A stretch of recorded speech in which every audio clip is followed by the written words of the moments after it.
ব্যক্তি। আপনারা বলেন যে জামাত ইসলামী নাকি ওনাদের দয়ার দিকে আছে। আমি বলতে চাই 91-তে যদি জামাত ইসলামী যদি সাপোর্ট না দিতাম সরকার কি গঠন করতে পারতেন? আমরা 91-তে সহযোগিতা করেছি, এরপরে আমরা 2001-এ আমরা আমাদের ভোটে আমরা এমপি নির্বাচিত হয়ে আমরা সরকার গঠন করেছি। এরপরে আমরা 9 সালে বিএনপি আওয়ামী লীগ জাতীয় সবার সঙ্গে ফাইট করে এখানে আমাদের জগতের প্রার্থী বিজয় নিশ্চিত করেছি।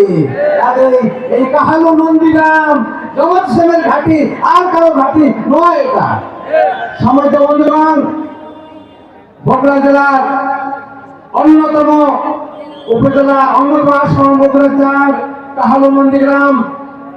আগামী দিনে এই আসনে দাঁড়িপাল্লার বিজয় নিশ্চিত করতে হবে। এ ব্যাপারে আমাদেরকে এই সামনে যে কয়েকটি দিন আছে প্রাণ করে আমাদেরকে ময়দানে কাজ করতে হবে। ইনশাআল্লাহ বগুড়া এই 7টি আসনে আমরা বিজয় নিশ্চিত করবো ইনশাআল্লাহ।